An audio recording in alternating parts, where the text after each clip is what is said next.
En primer lugar, muchas gracias por estar acá. Tuve un poco de problemas técnicos, nada que ver relacionados con el conversatorio, pero así que agradezco a las personas que se han quedado. Veo que hay mucho interés por el estudio Ghibli y creo que es un poco obvio por qué, por la calidad principalmente. Me presento, soy Andrea Larino, de Fundación Japonista Chile. Estoy estudiando actualmente un máster en edición en la UDT y soy traductora de profesión y además soy mitad japonesa, mitad chilena. Hola, buenas tardes a todos. Yo soy Pablo Delgado, soy historiador, profesor de historia, magíster en patrimonio y gestión cultural y soy el fundador y presidente de Fundación Japonista Chile. Bueno, y gracias por la invitación, gracias a ustedes chicos por invitarnos acá a conversar sobre esta maravillosa película que, bueno, esperamos darle un sentido más japonés a esto, porque estuve revisando yo antes de venir acá muchos videos. Hay mucha gente de cine que analiza esto, pero lo analiza desde un punto de vista como cine, de mucha perspectiva occidental. Esta película tiene mucho contenido japonés, y acá no llega mucho, y esperamos que eso aporte con eso acá en esta conversación. Si pudiera dar un pequeño como descripción de lo que hacen ustedes como japonistas. Claro, sí, nosotros somos como fundación existimos hace casi 2 años, pero como asociación existimos hace casi 8 años. Nosotros nos dedicamos al estudio y la divulgación de la cultura japonesa en Chile, en sus más diversas manifestaciones. Hablamos de historia, de cultura, de política, sociedad, cultura pop, literatura, cine, entre otras cosas. Nosotros somos actualmente somos 7 profesionales de distintas áreas que semana a semana hacemos divulgación de la cultura japonesa. Interesante. Partamos un poco con la conversación y a raíz de la pregunta de la compañera, quería preguntar un poco sobre el contexto de la película.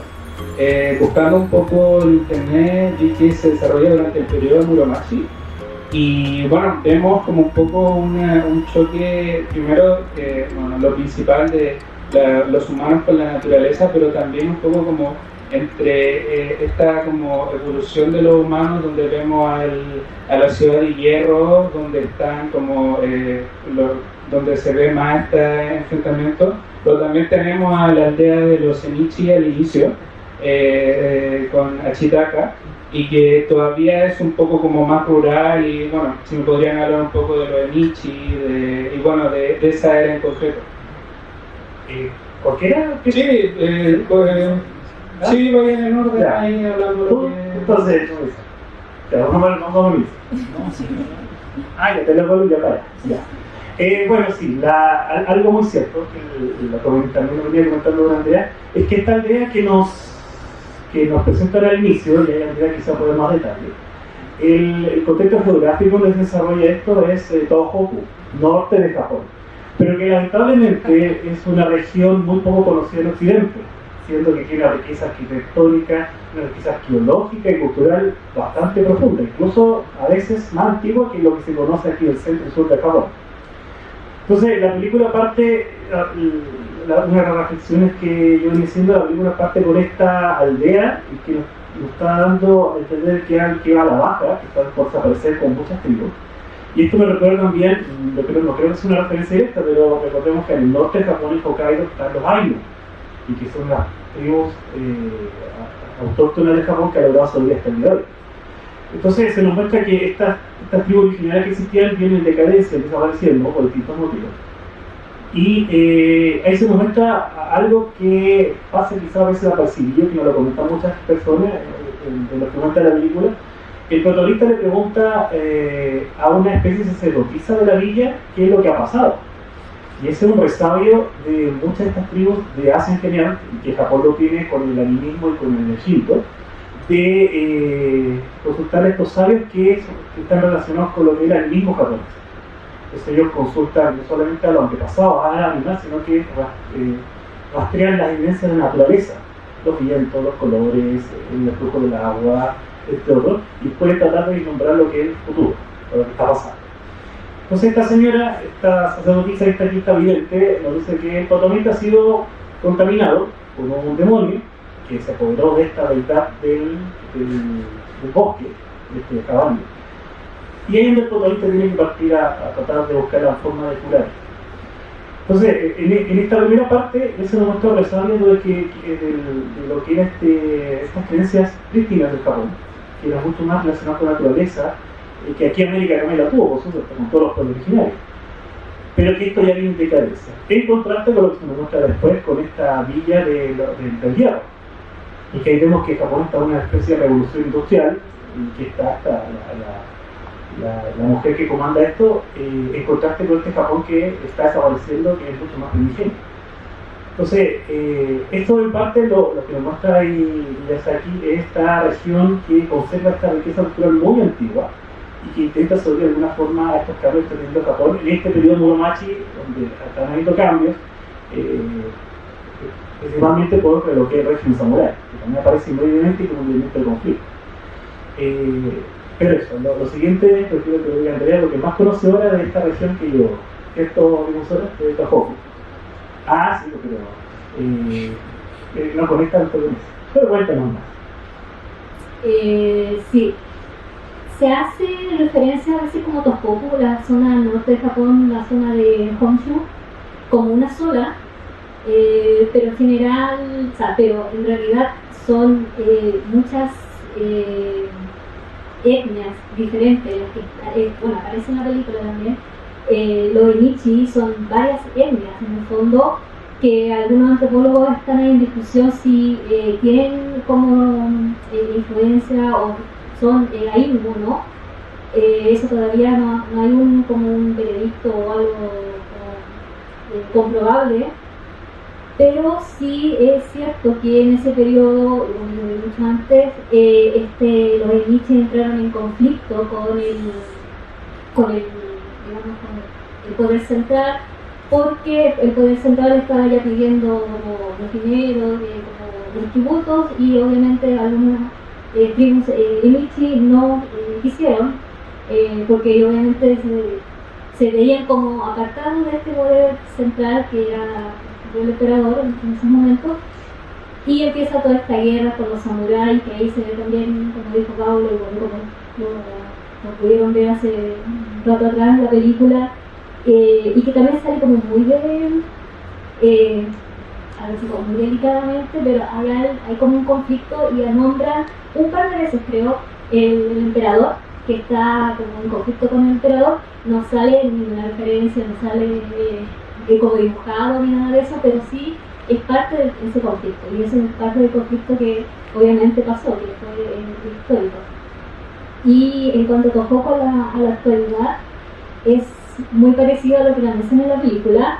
Está este imaginario en primer lugar está el imaginario del Japón muy moderno, el imaginario del Japón de Tokio en general, o Osaka, que este Japón más luminoso, con mucha tecnología, los robots, y el Japón tradicional, que es como el lado más de samurái, geishas, y que como la foto es Kyoto. La otra zona del Japón, a no ser que sea Hokkaido o Okinawa, a veces pasan muy desapercibidas como el Japón más rural, y ese es el Japón que sale en Mononoke, en la princesa Mononoke. Si han revisado algunas notas, noticias en internet, quizás habrán encontrado que Miyazaki llevó parte de su equipo al norte de Japón, creo que en Saomori, porque ahí están los asentamientos más antiguos como de los pueblos más autóctonos, que en la época de León. También aparece como un fuerte de madera al principio de la película, donde es de Ashitaka, y eso está inspirado arqueológicamente de verdad ya en Omori, en Omori, y esos sitios arqueológicos también, o las cosas arqueológicas que se han encontrado, ha sido de hace muy pocos años atrás, no es tan reciente como se puede haber pensado. Y bueno, para redondear un poco esta intervención, también está ese imaginario del norte de Tohoku, como se ve el bosque en esta película, como exuberante, muy verde, muy prístino, muy virginal, no tocado por seres humanos. Ahora en Japón en la actualidad se piensa que el norte de Japón, en su totalidad, está aún así. como muy poco explorado. Los turistas que van a esa zona de Japón generalmente son japoneses, no son extranjeros, son japoneses que van a esos lugares como los onsen, que son muy famosos, estos lugares termales, llamas termales. Entonces está ese imaginario todavía, y aquí Miyazaki lo explota muy bien. Yo voy a ir por un lado quizás como un poco más distinto de por la idea también que se da quizás con esta idea de como esta ciudad que se presenta casi como una suerte de como una industria en torno a Japón, que eso es algo un poco quizás extraño porque eso no se da hasta si no me recuerdo, hasta el periodo Meiji, que eso es desde 1868 hasta el 12. Por eso como que hay ciertas cosas como así en la película como que rompen quizás con esta idea quizás tan histórica igual también de pensar con este periodo. Por ejemplo, igual pensaba en esta ¿cuál era así el nombre de como así esta mujer que era así como la líder de hecho, como la aldea? Ella de hecho, ¿quién es? Por ejemplo? ¿Cuál es así como su estatus social, por así decirlo? Porque está como en contra de todo el mundo. Es igual como que algo como un poco, no sé, así, es algo como un poco así extraño igual también, porque ella no es Bushi, ella no es así parte como de alguien que tiene como un poder central, ella es alguien como que forma su poder, por así decirlo.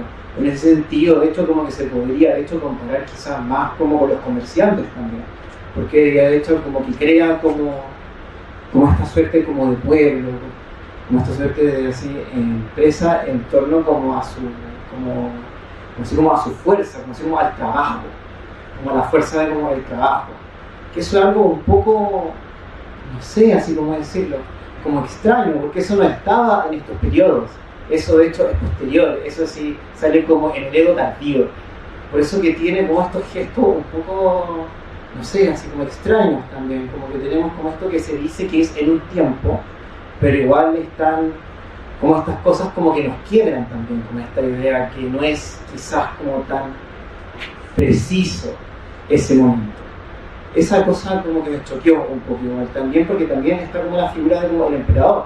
El emperador de hecho estaba hecho así, ¿cómo decirlo? Como fuera, por así decirlo, estaba como hecho así, pero es como el término, estaba así exiliado, por así decirlo. Como estaba afuera, porque todo el poder era como de los Bushi, que eran como esta suerte de como esta clase militar como que se conoce como los samuráis, por así decirlo. Y eso es como un poco extraño igual también, porque tenemos como esta película que nos cuenta de hecho como esta historia que tiene sí esto que es así como algo muy local, pero están igual también como estos factores que, como que nos van quebrando también y que nos van quizás a esta idea como más moderna, por así decirlo, de como todo lo que fue el Meiji, de todo este espacio en el que se dan todos estos cambios en Japón.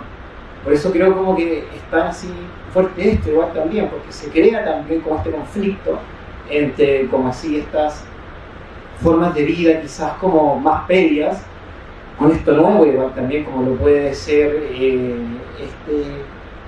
suerte, ¿cómo decirlo? Como esta suerte como así este pueblo que se construye en torno a una industria. Eso. Sí, es interesante lo que comentas porque, bueno, efectivamente, si bien la base es el periodo Muromachi, hay un poco una mezcla un poco cultural y de épocas que, si bien entiendo, viene un poco más del lado como artístico para sobre todo enfatizar este conflicto que hay. Y una cosa que comentaste que me pareció súper interesante el tema de Lady Eboshi, porque efectivamente ella no es alguien como que tenga poder realmente, pero construye esta ciudad y en el fondo construye un poco un refugio, porque de hecho ella misma lo dice, o sea, tiene gente enferma, tiene a mujeres que vienen de los burdeles, y una cosa que me pareció interesante buscando por internet, y es que el propio Miyazaki la describe a ella como una chirariochi. Pero es que por eso, yo la veo más como quizás como una burguesa igual también. Y esta suerte como de burgo que se crea en torno a eso.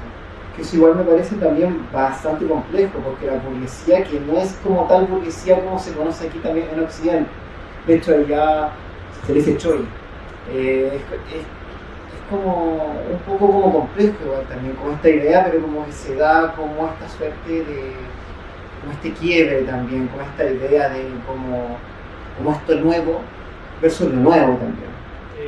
¿Alguien quiere hacer alguna pregunta de lo que estamos hablando? ¿Podrían explicar un poco lo de los periodos? Porque en realidad cada vez que escucho lo de los periodos solo me acuerdo del periodo Edo, que creo que es donde está ambientado Kimetsu no Yaiba. Entonces el periodo Muromachi y el que mencionaste tú no me suenan en términos de tiempo, o sea, de como años, ¿cachai? Entonces estaban hablando de que, por ejemplo, la revolución industrial más oficial, con el tema del hierro, la pólvora, no vino hasta el periodo, que no me acuerdo el nombre, y como que no coinciden, pero tampoco en mi cabeza como que significan nada. Entonces podría ir adecuarlos a los años, ¿no? Bueno, como una pequeña acotación respecto a lo que había dicho antes, que también mencionó, es que hay un poco una mezcla de tiempos. Entonces, si bien como todo este tema de lo Enichi y un poco como el background es el periodo Muromachi, hay una gran mezcla de épocas y de culturas. Pero bueno, ahora sí pueden explicar un poquito el tema de la edad, estaría... Sí, el periodo Muromachi que se hace referencia, si bien hay anacronismo, como aquí se ha dicho, tiene grandes rasgos particularidades de ese periodo. Estamos hablando entre el siglo aproximadamente 12, 13 al 16. En ese periodo, donde el siglo 12 en adelante comienza lo que es el periodo, lo que se llama el periodo samurái, en la antigua hasta el siglo XIX. Entonces estamos empezando con un periodo de samurái en auge, y que están tratando de controlar el Japón, porque el Japón que conocemos hoy en día no es el mismo de este periodo. Aquí se están tratando de anexar islas, territorios, y justamente esta región que hemos estado describiendo Tohoku fue una de las últimas en tratar de incorporar al centralismo imperial. Entonces, y se le llamaba de hecho una región indómita, como que era difícil de anexar, porque había pueblos guerreros, había subdivisiones de los daimyos, etc. Entonces estamos en ese contexto, y por eso aparecen samuráis como muy belicosos, que están esparcidos, que son las fuerzas imperiales que están tratando de integrar. Pero claro, aparece este elemento muy semi-industrial que hay acá, pero que eso, como dijo Franco, es más del siglo XIX, cuando Japón empieza ya una industrialización real, y sabemos que en Europa la industrialización comienza a final del siglo XVI, XVII, entonces Japón ya está aquí probando el hierro, que es el elemento del conflicto. Pero ahí es donde Hayao usa elementos anacrónicos para tratar de explicar el conflicto principal de la película. Uno de esos es el tema de el delicado equilibrio entre humano y naturaleza.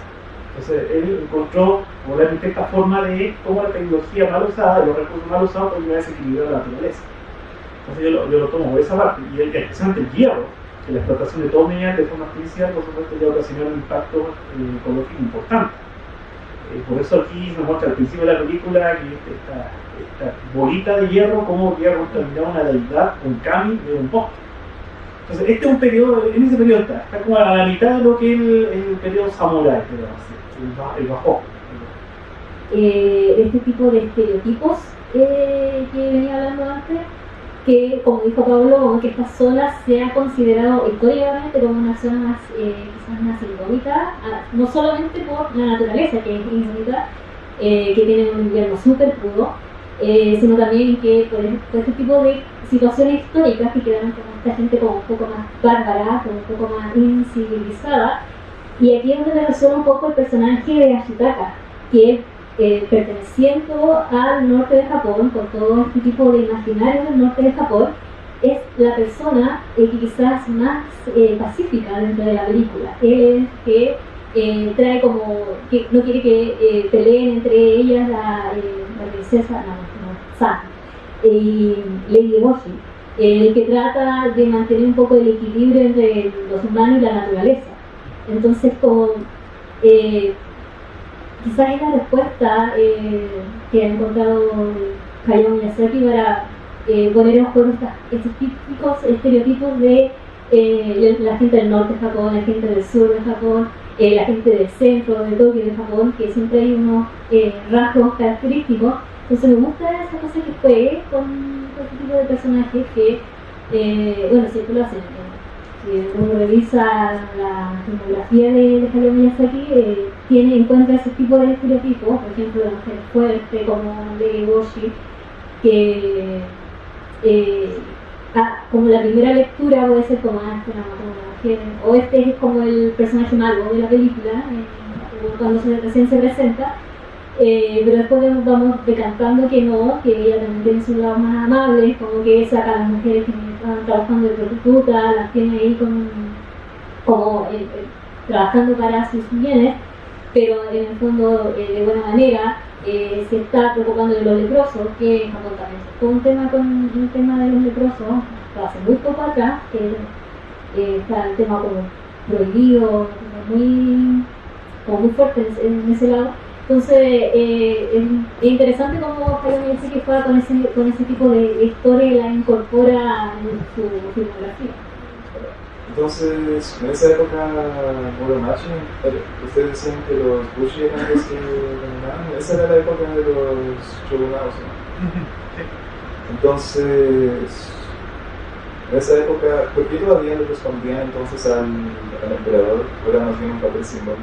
Es que eso es un tema, yo creo que súper fuerte igual también, porque uno no puede matar al emperador también, porque es un ser divino, por así decirlo, como que lo puedes sacar, como que lo puedes así como fuera. Pero como él es como el que tiene ¿cómo decirlo? Es como el papa, por así decirlo, como que él es como el que tiene como el poder, pero que se vincula más como con la religión, pero se sacó de como todo lo político y de como todo lo militar igual también, que se da igual así como este quiebre, pero igual también tiene como este poder más simbólico quizás. De hecho, cuando se da como este quiebre en el Meiji, que eso es después del Edo, del 1600 hasta el 1868, como que se toma como la figura de como el emperador para justamente que se vayan todos los buches, porque era de hecho como esta figura también, como la que hay que así como que recuperar también, porque era como casi como la idea como de Japón igual. Por eso que es como un tema complejo como la figura de como el emperador y es bastante larga, por así decirlo, como que hay unos casos, como que así como que hay unos casos raros, como que hay dos, un caos, pero eso, es un tema complicado. Y agregando a lo que dice Franco, recordemos que la figura del emperador es muy respetada hasta el día de hoy. Y los samuráis asumen en el siglo XII, en adelante con ese periodo de ellos, y ellos una de las primeras cosas que hacen es tratar de destacar lo propio japonés, lo que ellos consideran propio del Japón, porque hasta antes del siglo XII había una fuerte influencia de China. China había aportado lo que es la arquitectura, el idioma, el budismo que también llegó a China. Entonces cuando llegan los samuráis, como tiende a pasar a lo largo de la historia, que los grupos militares generalmente tienden a reforzar lo que es el nacionalismo de una nación. Entonces ellos consideraron que era hora de que Japón reafirmara lo que es ser japonés, lo que es Japón. Entonces ellos, para cumplir esto, la figura del emperador les servía harto. Porque como dijo Franco, el emperador es la cabeza de lo que es el shintoísmo. Entonces no podemos sacar esta figura completamente porque representa una herencia de más de 2000 años de herencia cultural del imperial. Entonces tenemos esta figura que es la cabeza del Shinto, el Shinto imperial. Entonces él, al contrario, no es inservible para nuestros fines, sino que es complementario y nos refuerza la idea de los propios japoneses. Entonces, al igual como hoy existe el museo, centro cultural, existe un fundador, director, también existe un director ejecutivo. Entonces podríamos decir que el emperador era el director de todo esto, el patriarca de toda esta nación, pero los que ejecutaban su idea de unificación eran los samuráis, los shogun. Ellos bajaban la idea a la par. Entonces por eso el poder, entonces decía que el poder fáctico real lo tenían los samuráis, porque ellos ejecutaban la orden, pero el emperador estaba acá como la figura que decía para dónde tiene que ir este Japón. Las famosas 4 perlas del Pacífico tienen que ser del imperio, no sé cómo, no sé militar, sino que se lo deja a los samuráis y ellos ejecutan. Entonces ahí está el constante avance y las guerras civiles de los samuráis constantemente, guerras civiles contra los daimyos, que cosas que se oponían, y aparece un unificador del Japón, o Nobunaga, entre otros. Quiero tomar un poco una de las cosas que mencionaste, y es uno de los temas centrales de la película, que es el tema de los espíritus.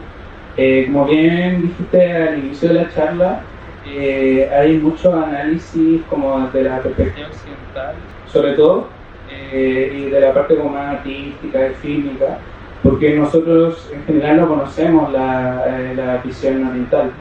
Nosotros, sobre todo en Occidente, la religión más extendida es el cristianismo, entonces un poco sobre eso mismo, o sea, mencionaste el sintoísmo, que es la religión principal en Japón, y bueno, que si nos pudiera hablar un poco de esto y de cómo se presenta en la película, esta como relación entre los humanos y los espíritus, como respeto que tienen, porque también vemos un poco esta dualidad de los espíritus, o sea, los espíritus pueden ser benevolentes pero también castigadores, y de hecho vemos esto también en la corrupción de los espíritus por demonios, lo mencionado de los tatarianos. Exacto, yo para bien o para mal tuve la oportunidad de ver la princesa Mononoke con 20 años de diferencia. Entonces la vi cuando era joven, no entendía muy bien todo esto, pero la primera vez que la vi fue interesante porque me chocó la película en la creencia, porque no entendía porque hablaban de tantos dioses. No me cuajaba con la educación que tenemos todos acá. Nosotros, aunque nos llamemos, algunos se llaman ateos, etcétera, igual tenemos valores cristianos bien fuertes y estamos acostumbrados a la presencia de una religión monoteísta. Entonces, teniendo la formación escolar, familiar y social, que estamos acostumbrados a hablar de un Dios único, enfrentando a estas películas en donde se nos habla de un politeísmo y así tan abiertamente, es un contraste muy fuerte, mentalmente nos choca. Es como lo que pasa con la idea de los tiempos también. En los tiempos ancestrales, las culturas ancestrales de un tiempo cíclico, y que hoy día nosotros un tiempo lineal que tenemos. Cuesta hacer el cambio. Entonces, más de 20 años después, volví a ver la película, hace 1 o 2 años atrás, y claro, ahora con todo lo que hemos hablado, ahora lo entiendo, la proceso mejor. O hace esa conversión de una religión monoteísta a una politeísta. Y desde el primer momento nos presenta que el shintoísmo está más presente que nunca en la película, hasta el final. Entonces esto de que el bosque tiene varios kami y que cada tribu de animales tiene su dios, ya es una idea de que hay ciertos animales, ciertas especies que un personaje viendo eso puede llegar a tal nivel de protección con la comunidad que puede ser sentido como un kami, una deidad, como se llama. Pero a la vez existe un kami principal, el dios del bosque, que va a ser al final de la película, que es que respeta todo y tiene poder de curación, etc. Lo otro, lo que dije al principio, esta la especie de oráculo que aparece al principio, con estos poderes de adivinación y de premonición, que ya conocemos muy bien lo que pasa, también eso pertenece a lo que existe. Estas son personas antiguas que reconocen los elementos naturales, son capaces de reconocer elementos naturales y predecir lo que viene. Esto también nos habla de un tiempo cíclico, en que la persona, la idea de los tiempos son más complejos, pero estas civilizaciones antiguas, los grupos indígenas, generalmente ellos no tienen un futuro, sino que ellos están siempre mirando el pasado, por esto del tiempo cíclico se puede repetir. Entonces, las personas que son observadores, esta gente que tiene premoniciones, lo está mirando, son cosas que ya pasaron. Seguramente esta vidente que aparece ya ha visto cosas anteriormente que han pasado. Además, la película nos plantea de que acá hay civilizaciones antiguas que no se sabe cuándo surgieron, porque ya han pasado por estos procesos, no es muy nuevo. La película nunca nos dice que es malo aprovechar los recursos naturales, sino que hay que aprender a usarlo en equilibrio con la naturaleza. Esa es una buena enseñanza. Entonces, el Shinto está muy presente en la película, en todos los objetos son naturales de las mismas personas. En San, la personaje San me gusta, pero no es mi favorita de la película, porque aquí tenemos 3 bandos. Tenemos el bando de los guerreros, los humanos que si quieren aprovechar los recursos y pasar allá al bosque. Tenemos el grupo de San, que está a favor de los kami y la naturaleza, pero tenemos a Hitaka, que es el central. También Hitaka es realmente el protagonista de la película, y que es el mediador y salva a estos 2 grupos y lo hace tratar de conciliar. Entonces, sí, San entiende muy bien esto del quinto que se queda por los lobos y los kami, pero es una postura mucho más radical de lo que es el equilibrio que tiene que haber. Esto, como decía el quinto, que igual también está la idea de conocer el Sumi. El Sumi, de hecho, como que se marca, que no sé cómo se podría traducir, quizás como mancha, por así decirlo, como pecado. El Sumi es algo como que se hace, como que queda como La carne. eso mismo, exacto, sí. sí, como una carga, que eso igual también está presente, igual también con la idea de como el estar marcado por hacer algo que puede ser que no esté muy bien en torno a como el contexto. También igual así algo que pensaba era como que es súper fuerte igual también que se ponga esta película dentro de una facultad de ingeniería igual también, por eso es como fuerte igual también, porque creo como que la ciencia versus como todo lo que tiene que ver como con lo que no es ciencia, por así decirlo, ya sea con creencia, ya sea como, sí, como con cualquier cosa como que sea como en contra de esto, creo que igual es fuerte eso también igual, pensar igual como esta película que sí tiene un discurso en torno a esto, que sí tiene un discurso como en contra el exceso en torno a como las cosas como que le hacemos al mundo. Por eso que más que ahora, como que quería saber de como de así, ustedes como que piensan, como así, gente que forma parte también de como los que están constantemente pensando en la ciencia, por así decirlo, o como así como en las nuevas formas de tecnología, que es igual como que me parece súper fuerte igual también. ¿Qué les parece también como esta visión en esta película igual de como igual es como un poco quizás como una alarma, como decía Pablo igual también, como chuta, ¿qué hacemos ahora? Quería preguntar algo con respecto a eso. Que, sí, pregunten sobre el tema del sintoísmo y después podemos pasar a esto porque igual es parte de lo que queremos yo hablar. tengo una duda que son como ya he visto en varias como representaciones de medios japoneses que el ciervo se tiende a simbolizar la vida, eso es parte del shintoísmo, que hay algún como vista asociada a eso. Sí, el ciervo se repite harto. Es que hay animales en general que se repiten en muchas religiones de Asia. Por ejemplo, la tortuga. La tortuga a veces es resultado por la longevidad, una vida sana y la estabilidad. El caso del ciervo también se repite en varias culturas.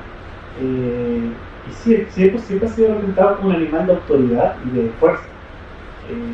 Por ejemplo, otros ciervos famosos, hablando de anime, Pokémon, la Pokémon, Arceus.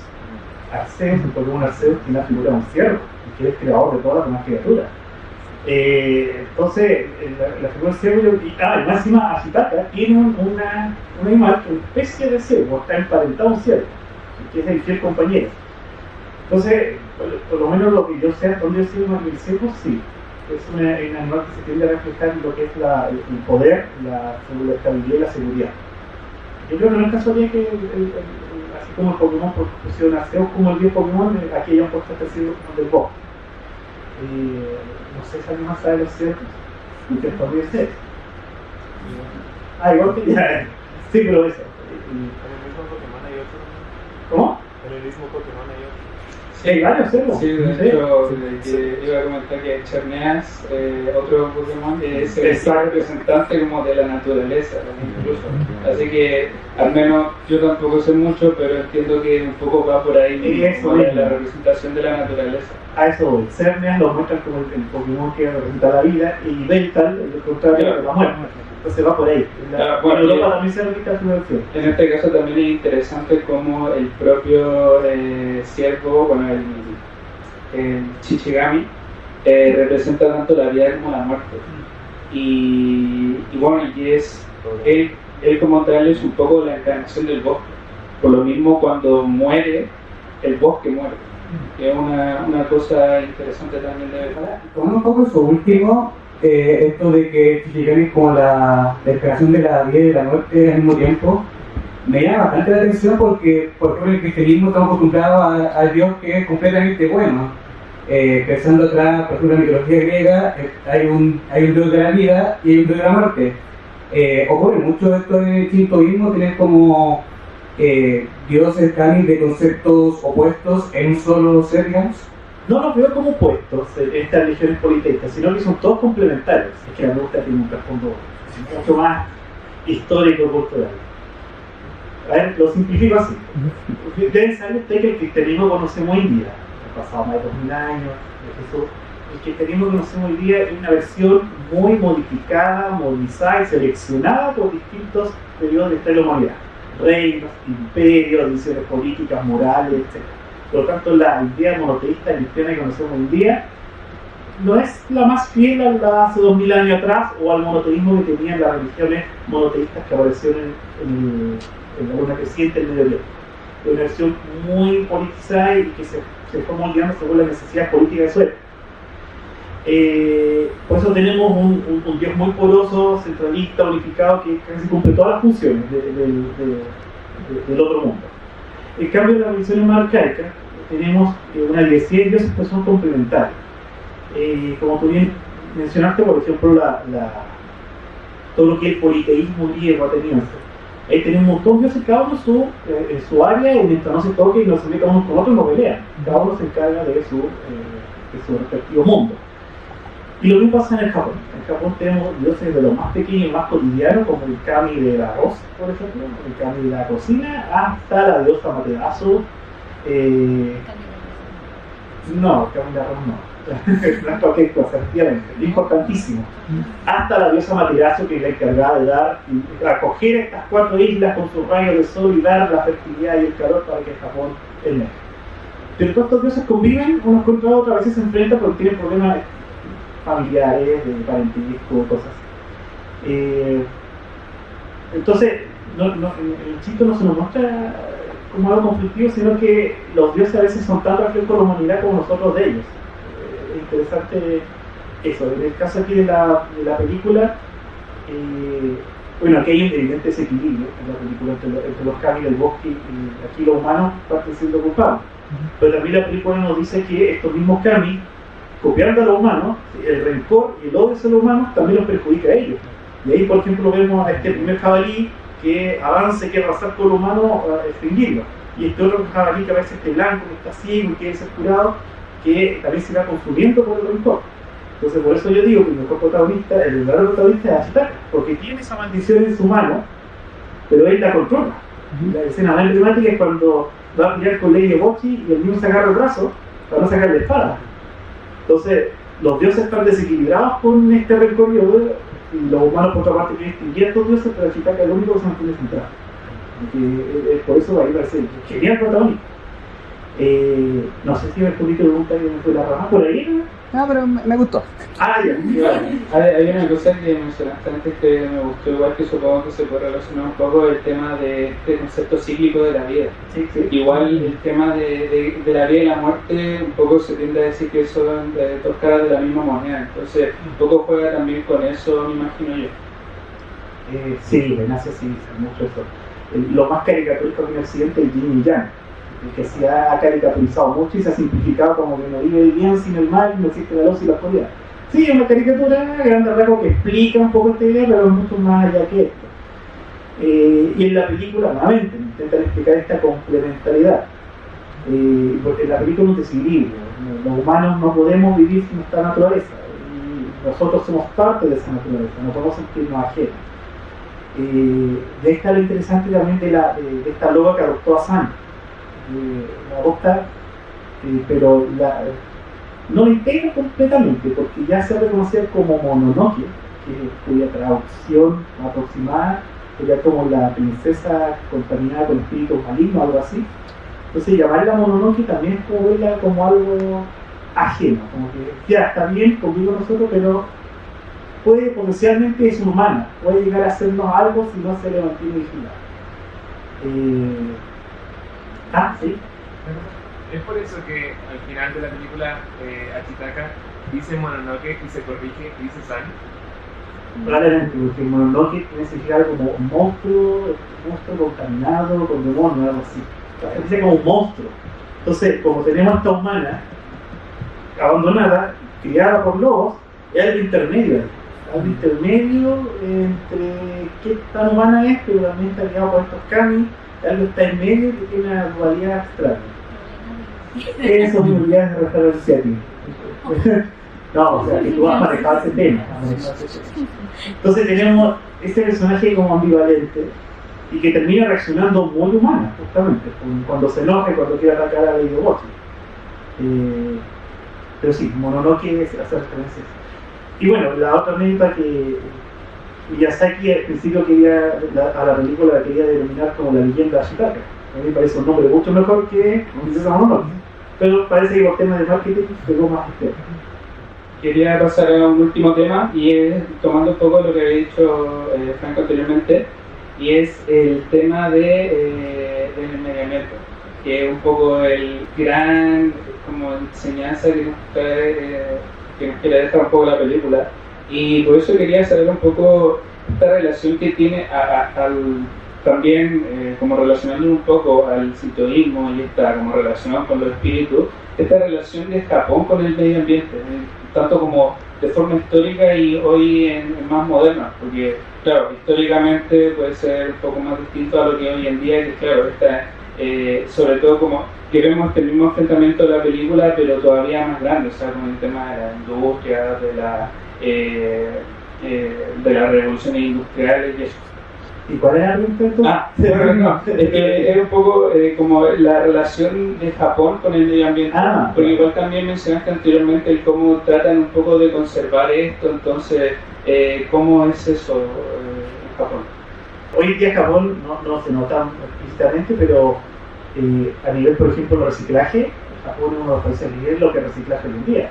Y eso no es porque sí mismo que tenga la mejor tecnología para hacerlo, sino que Japón también le pesa esto lo que hemos estado hablando. Tenemos unas islas bastante acotadas, donde el 70% del territorio es montaña. Entonces, ¿cómo lo hacemos? Si tenemos ya tan pocos recursos, nos podemos cubrir tampoco con la misma basura que tenemos. Entonces, ¿qué hacemos con esta basura que se genera?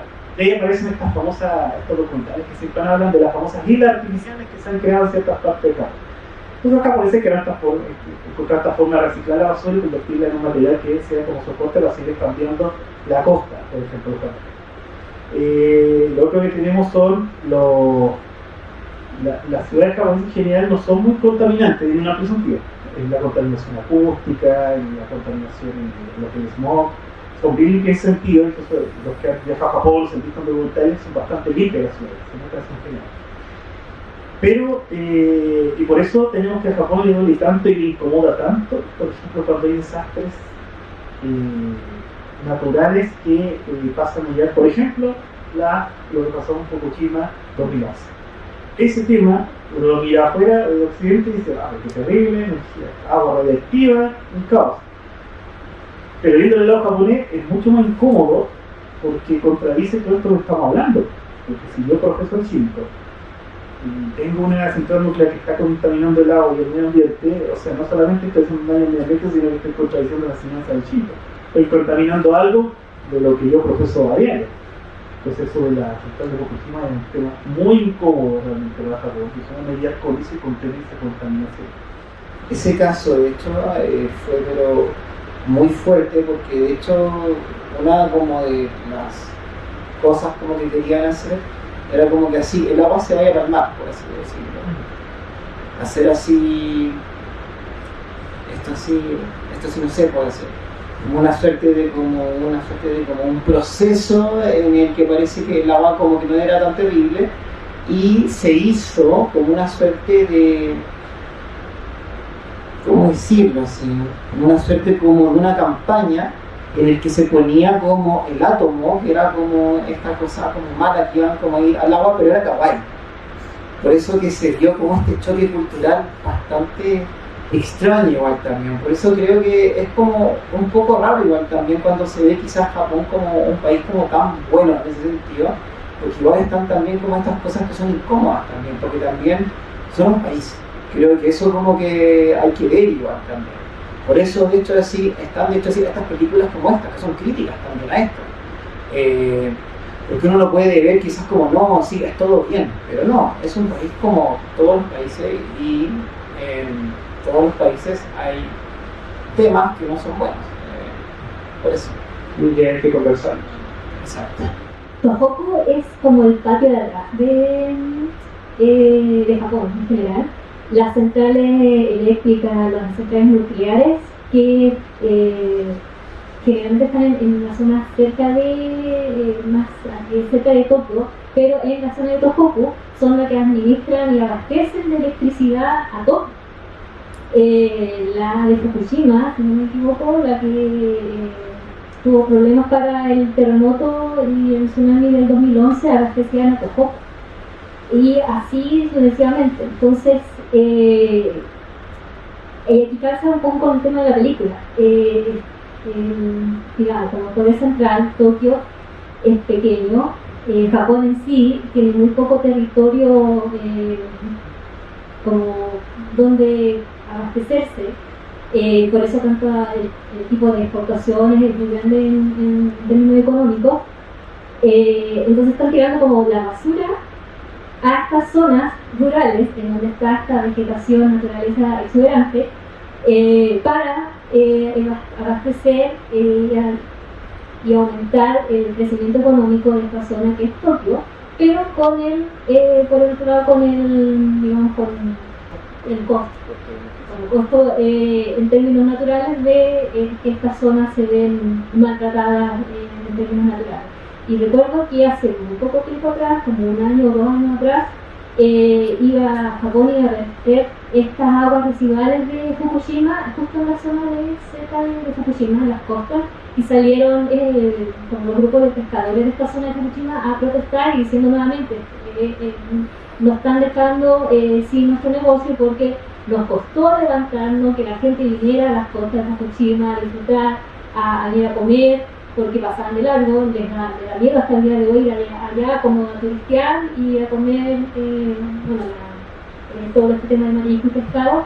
Se están levantando como de a poco y viene con esta cosa del gobierno que dice que tienen que meter el agua ahí porque no queda otra. Entonces hay un problema, como dijo Pablo hace un rato atrás, que es bastante incómodo, que tiene costos grandes, no solamente para Japón, sino como Japón en general, pero sí para estas zonas que fueron dañadas, que aún no se recuperan del todo, y claro, es una fuente de trabajo, no es solamente como la naturaleza, sino también es una fuente de trabajo, es su hogar. Entonces es fuerte, yo creo que ahí también apunta, como dijo Franco, el tema de Hayao, que es crítico, muy crítico en ese sentido también de la sociedad japonesa, de los contrastes. Japón es un país lleno de contrastes. Muchas gracias por la aportación y bueno, ya nos estamos quedando sin tiempo, así que ya vamos a cerrar y por lo mismo quiero retomar un poco las palabras de Franco y también mencionar un poco una reflexión como para la casa, pero sobre todo el hecho de por qué estamos emitiendo estas películas, porque no podemos quedar con lo superficial y decir, oh, que acá la película de anime y súper entretenida y es verdad, pero también porque son cosas que afectan a la sociedad y también a nosotros como ingenieros que somos los encargados de estos problemas. Ya lo vimos, la semana pasada nosotros vimos Akira y ahí vemos un poco esta relación del poder y del ser humano, de qué es lo que va a hacer con este poder y si va a hacer algo bueno, manejarlo o hacer el mal con eso o que se me desborde todo. Y ahora con esta película vemos sobre todo el impacto medioambiental. Entonces, una pregunta que me surgió a mí y se la traslado a ustedes es si estamos condenados a destruir la naturaleza. Es bien potente la pregunta porque también es un poco lo que pasa y es lo que mencionó, creo que Pablo fue, de que al final se puede ver de forma esperanzadora, pero también un poco desesperanzadora en el sentido de esta es la última oportunidad. Y bueno, invito a esa reflexión a nosotros a decir qué es lo que queremos para el futuro, porque efectivamente pareciera que nos estamos quedando sin oportunidades, de que el planeta realmente se está muriendo y en nuestro rol de ingenieros de tratar de mediar al respecto. Y eso, un aplauso para los invitados. Este mismo regalo de los invitados. Muchas gracias por venir. De verdad que dan una perspectiva muy buena de lo que es la película y realmente es enriquecedor, tanto la charla como por los distintos puntos de vista y bueno, por lo que ustedes nos pueden enseñar desde su conocimiento. Bueno, yo vuelvo a agradecer la instancia por conversar unos minutos y reflexionar en torno a estas obras audiovisuales. Y vuelvo a lo que dije al principio cuando me tocó presentar a la fundación, que nosotros analizamos y divulgamos las diversas manifestaciones de la cultura japonesa en Chile. Y nosotros, por supuesto, sabemos que Ghibli tiene una gran cabida en Chile. Cada vez que hacemos algo de Ghibli nosotros, contraparte, éxito total. Pero ya es hora, han pasado más de 20 años de esta película y tiene una filmografía muy grande, Y es hora de que lo que hacen ustedes acá es muy bueno, es hora de que la gente ya la vea estas obras, no solamente, o sea, se puede hacer, es legítimo si uno quiere ver anime como hobby, está bien. Pero también todas estas producciones tienen un trasfondo cultural y una riqueza de mensajes muy potentes. Esto está más vigente que nunca, Akira está más vigente que nunca, por ejemplo, el mensaje está pasando. Acuérdense que en el Tokio 2021, los Juegos Olímpicos, ¿cuántas veces se nombró a la película Akira como que fue una premonición de lo que iba a pasar? Y el mensaje Akira político y social que está ahí, y el que hablaban ustedes aquí energético, está lo más vigente que hay hasta ahora. Una película que ha envejecido bien, para bien y para mal, porque si el mensaje está más vivo es porque es preocupante. Entonces estas películas igual, estas películas son, podrá tener el anacronismo de otro tiempo, pero el mensaje de esto es potente al día de hoy. Y es de preocupación. Hoy en día pesa más esta película que en su época. Porque en el 97, cuando se estrenó, estábamos recién escuchando de calentamiento global, que cuidar la naturaleza, y hoy en día donde las alarmas están más prendidas que nunca, esta película pesa más que en su año de origen. Entonces, lo bueno es que estén teniendo esta iniciativa y ojalá seguir con ese mensaje, más allá que bueno estén dando vuelta a estas películas en un sentido cultural y de aprendizaje. Que es muy coherente con lo que hacemos nosotros en la Fundación y por eso también aceptamos con Nicolás. Muchas gracias por...